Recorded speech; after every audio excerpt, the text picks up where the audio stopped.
kita mau membahas harta.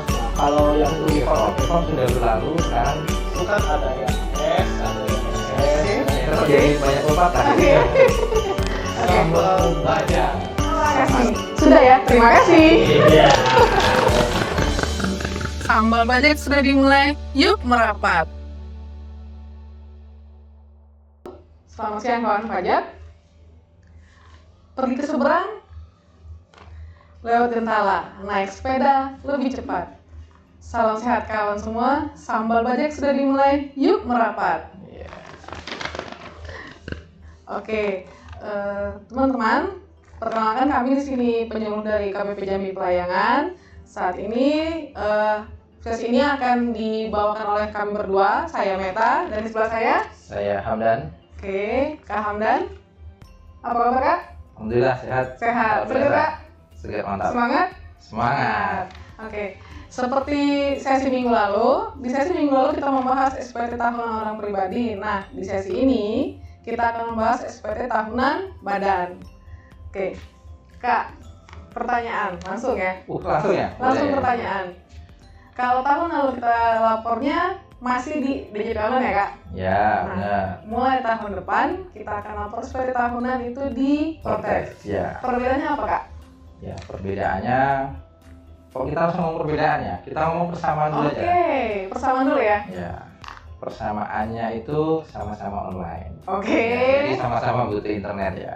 Nah, perbedaannya ini ada beberapa perbedaan yang lumayan signifikan dan kemudian cukup membantu wajib pajak ya, terutama dari beberapa sisi. Nah, yang pertama yang harus kita perhatikan, kalau dulu di DJP online itu kan kita kalau mau lapor SPT badan, itu kan harus pakai NPWP badan itu sendiri. Ya. Nah, sekarang tidak bisa lagi ya, sudah berubah.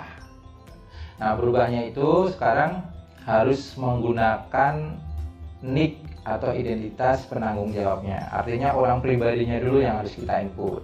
Mungkin teman-teman yang sudah pernah melakukan pelaporan SPT massa sudah terbiasa. Oh iya. Cuman untuk beberapa teman-teman kan ada yang memang hanya berkewajiban melaporkan SPT tahunan. Nah, itu menjadi suatu hal yang baru. Nah, perlu kita sampaikan juga kenapa bisa seperti itu.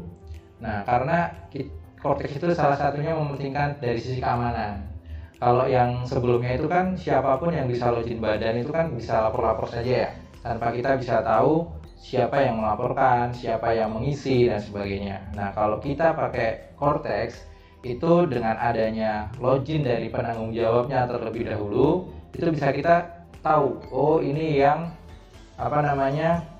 yang punya tanggung jawab atas pelaporan SPT tahunan ini. Itu pertama ya. Nah, yang kedua dari sisi kemudahan pelaporannya. Nah, kenapa saya bilang mudah? Karena kalau dulu pakai DJP online itu kan kita bentuknya e-form ya. Nah, kakak tahu kan e-form itu seperti apa ya? Oke, ya. Nah, e-form di mana kadang wajib pajak itu sudah merasa berhasil mengunduh, tapi nggak bisa ngisi. Nggak bisa buka. Iya, nggak bisa buka. Nah, kenapa? Karena untuk e-form sendiri dia disetting hanya bisa dibuka dengan aplikasi tertentu. Ya, itu e-form. E-form sudah berlalu, sekarang semua pengisian langsung bisa dilakukan di Kortex. Jadi mulai dari login, kemudian pengisian SPT sampai dengan lapornya itu di satu tempat. Kortex. Nah, yang ketiga, Kortex itu kita boleh bilang DNA-nya itu kan terintegrasi. Kita ngomongin DNA kayak apa aja. Jadi integrasi itu maksudnya setiap data itu biasanya sudah disediakan ketika mau pelaporan atau istilahnya pre-populated kalau bahasa pajaknya ya. Nah, pre-populated itu akan mengurangi kesalahan manusia atau human error. Nah, kenapa demikian? Bukti potong itu kan biasanya banyak ya. Setiap usaha itu biasanya kalau semakin berkembang bukti potongnya itu semakin banyak. Dimana bukti potong tadi kan fungsinya untuk kredit pajak ya. Nah, kalau misalnya semakin banyak dan kita input secara manual itu biasanya kemungkinan salahnya itu kan semakin besar. Nah, misalnya kita lembur malam-malam gitu kan, kopinya kurang, nah itu jadi ngantuk, nah siwer, nah ada salah ketik di mana kesalahan 1-0 di pajak itu akan berpengaruh sangat besar Ya, gitu ya. tadinya nolnya hanya 1 jadi 3. Iya, nah dengan adanya integrasi tadi, kesalahan seperti itu tuh bisa dihindarkan. Cuman yang perlu menjadi catatan, walaupun sifatnya pre-populated, kita tetap harus meneliti karena data yang ditampilkan adalah data dari lawan transaksi. Kalau lawan transaksinya juga siwar, ya kemungkinan pre-populatednya juga ada kesalahan. Kurang lebih seperti itu tadi. Kemudian tadi sempat kita singgung terkait persamaan ya. Karena sama-sama online, nah Cortex itu artinya bisa dilaporkan kapan saja dan di mana saja. Cuman kita harus tahu batas waktunya. Masih sama atau sudah berbeda lagi? Nah, kalau batas waktu pelaporan SPT tahunan itu tidak ada yang berubah, masih sama. Betul. 31 April 2026 tahun depan ya. Untuk yang tahun balik 2025 ya Kak? Ya, betul. Oke. Nah, berarti kita harus memastikan bukti potong dari lawan transaksi itu sudah diinput. Jadi nanti ketika kita akan lapor itu masuk juga ke kita. Ya, betul. Oke. Lalu apa lagi ya? Nah, apa saja yang perlu disiapkan Kak? Kalau kemarin di DJP Online kita harus upload laporan keuangan ya untuk badan. Ya. Nah, kalau yang di Cortex? Di Cortex itu tetap ada upload-uploadnya juga ya. Tapi yang kita upload laporan keuangan, bukan update status atau upload story gitu ya, beda ya. Kamu kita lagi gini. Oke, nah kalau misalnya di Cortex itu sama, dokumen yang kita perlukan tetap ada laporan laba rugi sama neraca, minimal ada itu ya. Nah, dokumen lain yang sekiranya diperlukan sebagai dokumen pendukung boleh disertakan. Kemudian kita juga nggak usah khawatir, di Cortex itu kan dokumen-dokumen yang diperlukan tuh udah dikasih tanda bintang. Nah, kita lihat aja, kalau ada bintangnya berarti wajib. Diisi. Ya, tapi kalau nggak ada bintangnya itu boleh diisi lebih bagus, nggak diisi juga nggak apa-apa. Oke. Oke. Nah, terus yang perlu disiapkan tadi ya, laporan keuangan, kemudian yang pasti adalah loginnya. Jadi kan kita mau login tuh. Nah, pastikan loginnya itu ketika kita pilih SPT tahunan, dia diperbolehkan atau punya akses ke situ. Karena salah satu keunggulan Cortex itu tadi juga bisa membagi-bagi akses. Jadi sama-sama bisa login, sama-sama bisa mengakses akses badannya, tapi ada juga yang cuma boleh SPT masa, ada yang SPT masa dan SPT tahunan, ada juga yang cuma SPT tahunan dan sebagainya. Jadi salah satu keunggulan Cortex seperti itu, dia masalah kredensial itu bisa dibagi-bagi. Terus apa lagi tadi ya? Yang perlu disiapkan lagi ya? Selain akses sama dokumen tadi, nah yang pasti internet. Jangan sampai kita mau lapor internetnya terputus gitu ya. Kurang lebih seperti itu sih. Nah, kalau tadinya di DJP Online kalau kita submit di form, itu kan kita perlu kode verifikasi tuh dari email. Ya. Nah, nantinya di Cortex untuk untuk submit kan kalau tadi pakai kode verifikasi di Cortex pakai apa? Oh, itu. Nah, itu juga hal yang membedakan ya. Jadi kalau di DJP Online itu kan ketika kita download e-formnya, itu kita langsung dikasih kode verifikasi yang harus kita input ketika mau submit ya. Nah, itu sudah tidak berlaku lagi ya. Di Cortex itu sekarang cukup menggunakan namanya KO DJP atau kode otorisasi DJP, di mana itu bisa diajukan melalui Cortex-nya penanggung jawab. Jadi sebelum kita milih Cortex-nya badan, itu pastikan dulu kita sudah punya kode otorisasi. Ya, ini seperti tanda tangan digital lah kode otorisasi itu. Tanda tangan digital ini sama dengan sertifikat elektronik yang seperti di SPT masa BPN dulu? Fungsinya hampir sama, tapi bentuknya beda. Jadi kalau dulu kan harus upload sertifikat, masukin passphrase. Nah, kalau sekarang cukup masukin passphrase-nya saja. Itu lebih simpel dan kita bisa serta-merta kapanpun mengganti. Kalau sertifikat kan misal mau ganti harus ke kantor pajak ya, permohonan dan sebagainya. Nah, enaknya KU DJP itu misalnya kita merasa orang lain tahu nih password kita atau KU DJP kita, itu dengan mudah kita bisa mengganti seperti halnya kita mengganti password. Gitu ya. Jadi setiap saat kita bisa ganti. Bisa. Kak, kalau di otorisasi ini apakah sama dengan login? Login, nah sebenarnya bebas-bebas saja ya.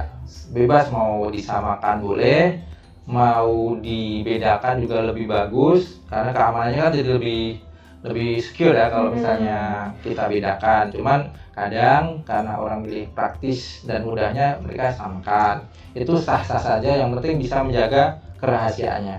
Oke, baik. Kita berarti yang kita butuhkan itu satu nanti laporan keuangan yang akan diupload, Ya. terus login PIC-nya Ya. dan kode otorisasinya. Oke, nah tadi udah bahas PDF belum ya? Belum. Nah, laporan keuangannya itu harus bentuk PDF karena yang baru diterima itu formatnya baru PDF ya. Ya. Terus ada kop surat biasa sama di stempel, di tanda tangan, dan pastikan kita melaporkan kalau SPT apa benar, lengkap dan jelas. Oke. Kita lanjut ke bentuk isian, Kak. Udah mulai isi kita. Contoh misal nih. Ada yang komen nggak? Kita lihat dulu. Ada yang komen nggak? Oke. Oke. Jadi kan kita punya WP itu sektor usaha macam-macam tuh. Ya, kita. Apakah bentuk format isinya sama? Kalau kayak di inform sebelumnya kan bentuknya sama tuh sebetulnya. Oh iya. Mirip kan? Mirip. Tergantung isiannya dan lampirannya kan juga mirip-mirip tuh. Ya. Nah, apakah nanti di Cortex juga seperti itu? Cortex, ya kalau kita sudah terbiasa mengisi yang di JP Online, sebenarnya tidak terlalu banyak ya perubahannya. Cuman tetap aja namanya Cortex itu kita berusaha mempermudah. Nah, kalau dulu di DJP Online itu hampir semua isian itu muncul ya. Bahkan lampiran yang nggak perlu diisi pun kan dia dimunculkan sama e-formnya. Jadi kadang kita bingung ini harusnya diisi atau enggak gitu kan, atau dikosongi saja gitu ya. Kalau dikosongi takutnya wajib, kalau misalnya nggak diisi, nah itu.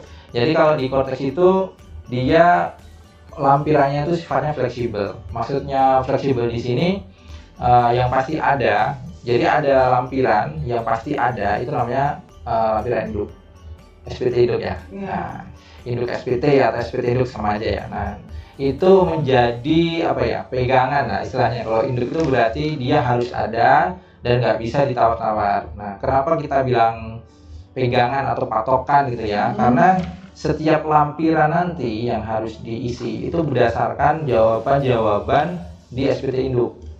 Jadi bedanya kalau dulu mengisi SPT tahunan badan itu dari lampiran, nah sekarang justru dari induknya. Dulu kan dari belakang tuh, dari lampiran 5 misalnya, 4, 3, 2, baru 1 gitu ya. Datanya akan muncul induk. Ya, kalau sekarang induk itu menjadi trigger lampiran-lampiran apa yang akan kita isi. Misalnya kalau di induknya itu kita bicara sektornya dulu ya, sektor di pajak kan banyak tuh, ada beberapa. Yang paling sering itu kan misalnya sektor perdagangan. Kalau misalnya di SPT induk kita mengisi perdagangan, nanti akan muncul lampiran 1C. Tapi kalau misalnya kita memilihnya sektor manufaktur, ya pabrik gitu ya misalnya, itu lampirannya yang muncul hanya 1B, yang 1C hilang. Seperti itu. Begitu juga nanti kalau kita bicara ada penyusutan gitu kan, nanti akan muncul lampiran-lampiran yang mensyaratkan pengisian terkait penyusutannya dan sebagainya. Terus ya satu hal lagi yang membedakan, kalau dulu koreksi fiskal itu kan apa namanya akumulasi ya. Ya, jadi misalnya koreksi fiskal atas item A itu 10, item B itu 15. Nah, itu kalau dulu itu langsung dijumlahkan jadi 25. Nah, sedangkan kalau misalnya di Cortex ini setiap koreksi fiskal itu berdasarkan item masing-masing. Misalnya ada penjualan nih. Ngomongin penjualan, koreksi fiskalnya ada positif, ada negatif, itu masing-masing bisa diinput. Jadi misalnya selain penjualan ada 4 lagi ya, persediaan. Itu juga koreksi fiskalnya per item tadi, seperti itu. Jadi lebih detail. Jadi bisa jadi beda sektor usaha, beda isian. Ya, udah pasti itu Kak. Udah pasti beda. Nah, jadi sebenarnya kalau kita sudah terbiasa di salah satu sektor usaha, kita udah expert di situ, ya sebenarnya isian SPT tahunan itu bukan hal yang sulit gitu kan, karena isiannya itu memang sudah disesuaikan dengan sektor usahanya, seperti itu. Oke. Lalu nanti penghitungannya kita hitung sendiri lagi atau akan ada sistem atau akan gitu. akumulasi langsung? Masalah hitung-hitungan ya. Sebenarnya di DJP online pun waktu kita pakai e-form itu kan ada yang hitung secara otomatis, tapi masih bisa ada pilihan untuk hitung manual ya. Nah kalau di Cortex ini full semuanya otomatis. Jadi setiap isian asalkan kita mengisi lampirannya dengan benar, kemudian pilihannya jawaban-jawabannya juga kita udah tepat gitu kan, itu dari sisi pajaknya kita nggak usah pusing lagi. Udah otomatis dihitung. Kalau misalnya dapat fasilitas ya berarti dapat, nggak usah takut harusnya dapat jadi nggak dapat. Terus kalau misalnya memang dapat fasilitasnya cuma sebagian ya dapatnya cuma beberapa, ada batas penghasilannya yang dapat, ada yang enggak, seperti itu. Jadi secara akuntabilitas itu lebih enak ya, lebih gampang. Kemudian kita juga nggak usah susah-susah ngitung manual. Tapi kalau misalnya mau dihitung ulang ya kita boleh, silakan di luar itu kan. Berarti nanti Cortex ini akan jadi real time dan real count. Iya betul. Udah kayak apa aja real count? Kayak pemilu. Ya real time ya. Nah Kak, untuk prakteknya nanti kan kayak sebelumnya kan kalau pas kita masih baru kenal Cortex kan kita ada mengundang tuh WP untuk sekilas melihat guidelines-nya Cortex ini gimana. Nah untuk SPT tahunan ini sendiri nanti adakah dari kita? Kita awal Cortex kita kenalkan ya. Nah kalau untuk pengenalan SPT tahunannya garis besarnya kita di live IG ini. Jadi silakan kalau ada yang mau tanya, masih agak bingung itu boleh tanya ya. Kalau misalnya ada yang belum paham terkait garis besarnya. Cuman kalau kita ngomongin masalah pelaporan SPT itu lebih keren nanti kalau kita langsung belajar langsung hands on, bawa laptop langsung ketemu sama kita gitu kan. Nah semacam pelatihan gitulah ya kita bilangnya ya, bimbingan teknis kalau kita bilang. Nah itu kita adain acaranya enaknya kapan kan? Lebih cepat lebih baik. Istilahnya kan cepat ikan gabus ya, lebih cepat lebih baik. Itu slogannya DJP, lebih cepat lebih awal lebih nyaman. Iya. Jadi kita juga ngikutin slogan itu ya, lebih awal lebih nyaman ya. Jadi kita akan mengadakan nanti paling lambat akhir bulan ini kita harus sudah ada nih. Nanti kegiatannya kita kan KPP Pratama Jambi Pelayangan ya. Nah tapi ini kegiatannya khusus buat wajib pajak Jambi Pelayangan ya. Kalau yang wajib pajak KPP bukan kita, nanti masing-masing pasti mengadakan. Nah untuk KPP Pratama Jambi Pelayangan tadi sudah dibagi berdasarkan wilayah. Kakak tahu nggak wilayah kita mana? Matahari. Oke, Matahari. Terus Kota Jambi sih. Setengah kota Jambi. Nanti bingung setengahnya itu mana ya. Jadi kalau teman-teman belum paham ya pembagian wilayah, kebetulan di Kota Jambi ini ada 3 kantor pajak ya. 2 kantor pajak pelayanan, yang satunya kantor dokumen. Nah, yang kalau teman-teman perlu bimbingan teknis terkait SPT tahunan itu di kantor pajak pelayanan ada 2. Pertama kantor pajak Jambi Telanepura yang ada di Karya, sama satu lagi kantor pajak Jambi Pelayangan yang ada di depan kehutanan biasanya orang bilang ya. Nah, kebetulan kalau yang di Pelayangan ini itu tadi sudah benar Kak, di seluruh Kabupaten Batanghari itu wilayah kita. Kemudian ditambah mulai dari Kecamatan Jelutung, Jambi Timur, Jambi Selatan, Palmerah, kemudian Pelayangan, dan terakhir Danau Teluk. Nah teman-teman yang kebetulan alamatnya di situ usahanya atau orang pribadi alamatnya di situ boleh nanti DM aja kalau misalnya mau ikut pendaftaran. Nanti kita akan lihat apakah bisa masuk ke kelas ke BIMTEK tadi, nanti kita akan undang. Kurang lebih seperti itu. Jadi kalau ada kawan pajak yang mau mendaftarkan diri, boleh DM. Kalau misalnya DM juga nggak biasa gitu kan, lebih nyaman WhatsApp. Kita udah menyediakan WhatsApp-nya di mana Kak? 0823 7663 4492. Boleh ulang Kak? 0823 7663 4492. Boleh ya, nanti bisa WA di situ untuk mendaftarkan ikut BIMTEK SPT tahunan, dan semuanya gratis, itu tidak dipungut biaya. Semua layanan di kita gratis karena kita ikut ZIWBM, Zona Integritas bersih melayani. Tapi tidak ikut itu pun memang kita sudah bersifat tidak dipungut biaya kan semua layanan. Semua layanan tidak dipungut biaya, mulai dari layanan di TPT sampai semua layanan yang oleh pegawai kita juga nggak ada biaya. Nggak ada biaya sama sekali. Ada ini? Ada pertanyaan? Silakan dibacakan aja admin kita. Admin? Izin Pak, apakah dari Kak Liliana WP? Oke Kak Liliana. Izin Pak, apakah nanti PPN keluaran dan PPN masukan datanya akan link di SPT tahunan? Oke. Oke. Dari Kak Liliana terkait SPT PPN lah ya. Ini berarti udah jago nih, udah jago tiap bulannya lapor PPN. Jadi kalau kita bahas SPT tahunan itu tidak langsung link karena PPN dan PPh itu hal yang tidak berkaitan tapi tidak langsung terintegrasi di SPT tahunan. Jadi kalau misalnya tadi Kak Liliana mau mencocokkan omzet itu bisa berdasarkan SPT PPN, tapi tetap harus secara dihitung sendiri PPN-nya. Misalnya dari omzet PPN dalam bulan Januari sampai Desember itu yang akan menjadi omzet 1 tahun jika semua transaksi menggunakan faktur. Tapi kalau ada transaksi yang nggak pakai faktur harus ditambahkan juga. Tadi transaksi semua faktur Januari Desember tambah yang tidak pakai faktur, itulah yang akan menjadi omzet atau penghasilan kotor dalam 1 tahun. Nah, omzet tadi itu yang akan dilaporkan di SPT tahunan. Kurang lebih seperti itu kaitannya ya. Jadi wajib pajak memang tetap harus melakukan pencatatan atau pembukuan Ya. sendiri selain dari SPT masa PPN-nya. Ya, betul. Wajib pajak harus tadi apa? Pencatatan atau pembukuan. atau pembukaan. Pencatatan itu lebih sederhana ya, Kak ya. Tinggal mencatat aja omzetnya setiap bulan. Kalau pembukuan, nah itu biasanya sudah melibatkan proses akuntansi ya biasanya ya. Kalau pembukuan ada pakai ini ya, apa? Audit. Audit itu tidak wajib ya. Akuntan publik ya? Akuntan publik tidak wajib.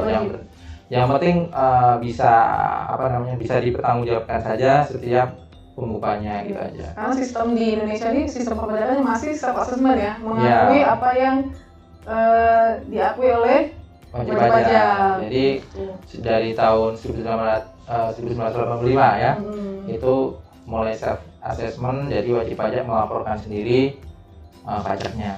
Ada lagi nggak, Kak? Ada lagi? Kakak Admin? Nggak ada lagi? Belum ada, oke. Itu aja. Kita apa lagi Kak? Ada lagi? Kakak Admin ada yang mau tambahan? Oke. Jadi tadi ya, kalau kita kakak tadi ngobrol kita kecamatan ya. Kakak udah kemana aja kecamatan? Mana ya?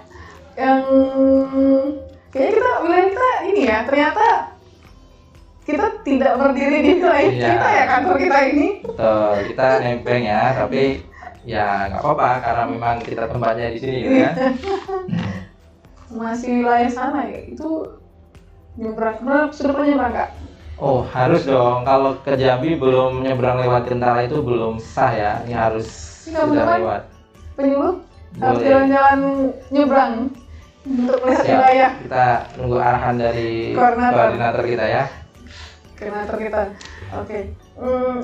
Kita ingatkan sekali Kak, untuk laporan SPT tahunan badan itu tetap ya Kak dari Januari jangka waktunya dari Januari sampai akhir April. Ya, Tidak ada perubahan 30 April tadi salah ya, 31 April. Wah, itu kita menambahkan tanggal sendiri ya. 30 April ya, bukan 31 April. 30 April. Jangan lewat karena akan ada denda ya Kak. Nah, itu masalah denda biasanya otomatis by sistem. Jadi kalau ya kita sebaiknya berjaga-jaga ya. Iya. Kalau udah dikeluarkan sistem itu biasanya udah nggak bisa lagi Kita dihapus, harus iya. dibayar dan sebagainya. Jadi lebih baik menghindari Ya, daripada mencegah lebih baik daripada mengobati. mengobati. Sedia payung sebelum hujan. Oke. Cocok. Oke. Terus Oke. jadi banyak pepatah. Oke. gitu. Oke. Oke. Kakak Almi masih ada pertanyaan? Oke, nggak ada. Kita sudahi sesi ini Jadi Kak. yang dapat souvenir cuma satu ya? Yang dapat souvenir cuma satu, souvenirnya nanti gimana cara klaimnya? Nanti bisa DM atau WA. Oke, DM. Kakak Liliana nanti boleh ini ya, boleh DM ke admin IG-nya atau Ada satu lagi, WA. kita ngobrolin souvenir. WA yang tadi, nomor tadi. Oke, nomor satu lagi Kak Amin, apa Kak Amin? Dari Kak Yosa Yulanda. Halo Kak Yosa Yolanda. Silakan. Mengenai omset pendapatan yang akan dilaporkan di SPT tahunan, perusahaan saya ada BUT, tapi komersial atau penjualan murni perusahaan prinsipal alias di Singapura. Jadi SPT tahunan pendapatan BUT itu termasuk nihil kan, Trinska. BUT BUT. ya. Wah, ini kasus khusus sebenarnya. Iya. Kalau masalah BUT itu sebaiknya, kalau saran kita ya, itu kita perlu detailkan dulu BUT-nya itu seperti apa, kemudian hubungannya dengan prinsipalnya seperti apa. Nah, sebaiknya datang dulu ke kantor ya. Takutnya kita sampaikan di sini ternyata ada beda persepsi. Iya. Oke Kakak Yosa Yolanda ya. Kita tunggu untuk konsultasi di Helpdesk KPP Jambi Pelayanan ya Kak. Siap. Oke. Atau di WA juga boleh untuk sementara. Oke, ada lagi? Berarti ada dua nih ya. Dua souvenir yang harus siapnya Kak Amin. Stoknya berapa sih souvenir? Enggak tahu Kak Amin bisa stoknya berapa Kak? Oke, ada 3. Masih ada satu Masih lagi. ada satu lagi. Kebetulan waktunya juga udah ini ya. Oke, Udah ini di penghujung. kita 10 menit lagi atau ini udah? Ada lagi? Oke. Silakan Kita hitung, kita mundur. Oke. Oke, boleh. Nanti untuk yang teman-teman yang dapat souvenir, boleh DM ya. DM ke IG-nya Pajak Jambi Pelayanan atau nanti ini ya WA yang tadi, WA Helpdesk tadi. Berapa, Kak? 823 7663 4492. Oke. Dengan ini ya, menyertakan screenshot tadi Oh ya. waktu bertanya. Siap. Oke kakak-kakak, terima kasih atas pertanyaannya. Jadi demikian Kak Hamdan. Udah dulu ya. Udah dulu. Sampai Mau jumpa. pantun? Pantunnya apa ya? Waduh, mendadak disuruh pantun nih. Apa? Kalau tadi apa ya? Tadi kan sudah ngobrolin gentala ya. Iya. Ini aja, tadi kan ngomong sepeda ya. Nah, sepeda itu berarti ini aja. Kalau haus naik sepeda, Cakep. mampir ke Ancol begitu kan. Cakep. Terima kasih yang udah terus nonton IG-nya. Cukup sekian. Udah ya? Terima kasih. Oke, yang satu lagi nih, yang biasa. Lu namanya orang kasih. Sudah ya, terima kasih. Sambal bajak sudah dimulai, yuk merapat.